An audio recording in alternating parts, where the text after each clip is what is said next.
precisamente por lo emblemático del edificio y por ser un referente simbólico para muchas cosas, precisamente por el edificio en donde están pintados, ¿no? No, porque el acercamiento es muy distinto. En todo caso, aquí hablaríamos de un corpus de documentos, de un corpus de textos que conformarían toda esa masa de informaciones históricas sobre las cuales teje el investigador o el historiador, sobre las cuales teje su historia. ¿A qué corpus me refiero?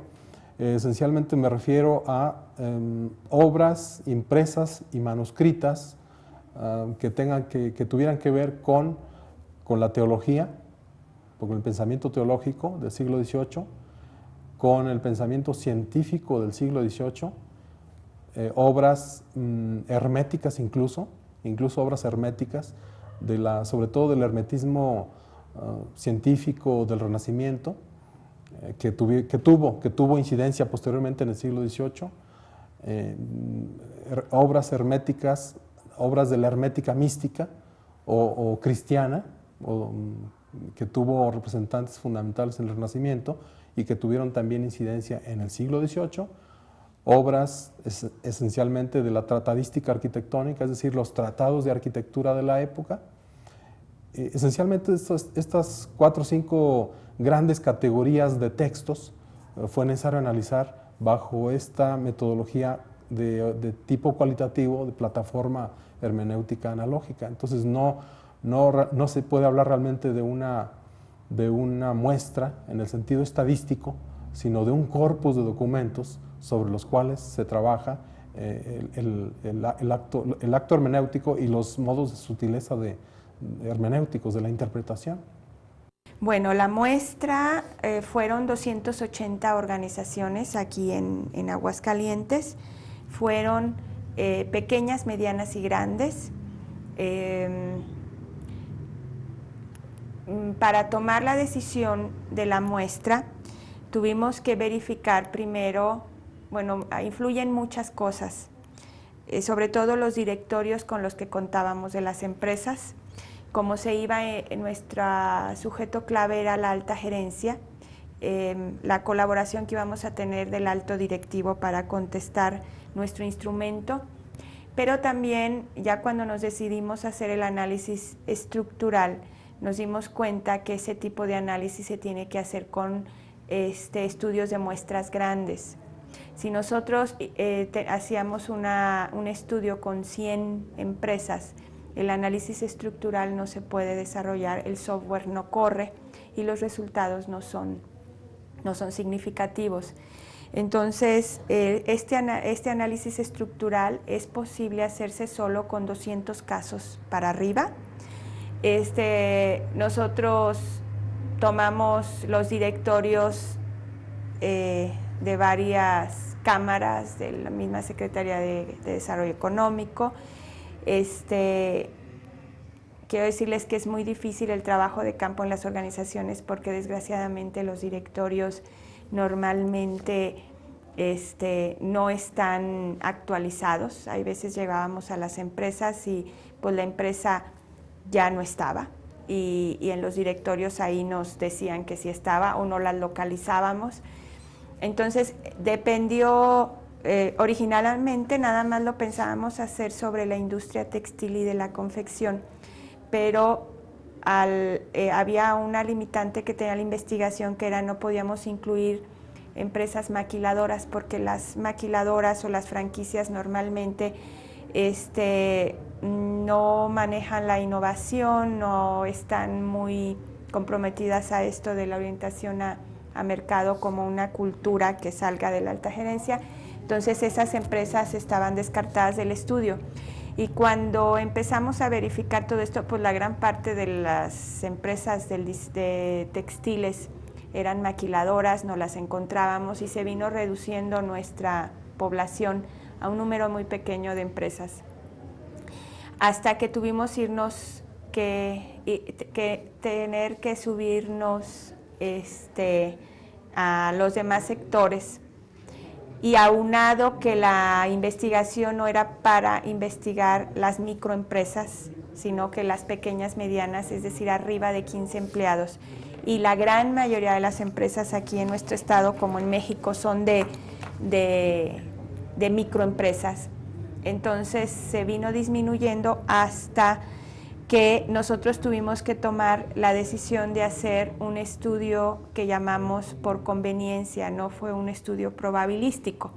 Este estudio por conveniencia, el investigador, dependiendo de este directorio, ve la colaboración de los empresarios, ve que tengan los criterios adecuados y como no teníamos un marco muestral fidedigno, dado que los directorios normalmente no están actualizados, pues tomamos la decisión de que fuera una muestra no probabilística. Bueno, la ventaja de realizar estudios experimentales bajo diseños previamente preestablecidos nos permite hacer tomas de muestras pequeñas o manejar muestras más pequeñas con respecto a lo que pudiera ser un estudio descriptivo, un estudio exploratorio o inclusive un estudio correlacional. En este caso, los diseños experimentales nos permiten utilizar pequeñas muestras que son representativas de la población o del aspecto universal de lo que está estudiando, y que los objetos de estudio, el objeto de estudio que se pretende realizar, pues va a estar dando evidencias o resultados de acuerdo al estipulado, de acuerdo a lo que se conoce del fenómeno que se está estudiando. De tal forma que, como ya lo comenté anteriormente, nosotros utilizamos un muestreo, es una muestra total de 49 plantas, las cuales fueron seleccionadas bajo ciertos criterios de inclusión, en cuanto a salud, en cuanto a tamaño, en cuanto al número de nudos que pueda tener la planta, el tamaño de la planta, el diámetro del tallo, etcétera. Sobre una serie de cuestiones que permitían involucrarlas dentro del proyecto. Una vez que se seleccionaron esas estacas, se hizo una distribución de manera aleatoria en 49 macetas, que fueron las que se utilizaron. Y a la vez estas 49 macetas se distribuyeron de forma aleatoria cada uno de los tratamientos de los cuales ya habíamos mencionado. Entonces, de tal forma que tanto en cuanto al tamaño de la estaca como a las características de distribución, la probabilidad de distribución del tratamiento para cada una de estas plantas o para cada una de estas estacas era muy similar, o sea, había la misma probabilidad de que fuera seleccionada una u otra, de tal forma que en el campo se distribuyeron equitativamente, y con estas 7 repeticiones por planta o por tratamiento, nos permite tener resultados, consideramos que suficientes como para poderlos diferenciar o poderlos inferir más bien en cuanto a los resultados obtenidos. Este asunto de la muestra, el tamaño de la muestra, es una situación en donde hoy en día ya manejamos mucho el concepto de que alguien que se dedique a investigación no puede por sí mismo conocer todos los recovecos que pudiera tener esa misma investigación. Tenemos obviamente que apoyarnos, aquí ya es un trabajo multidisciplinario lo que se tiene en investigación.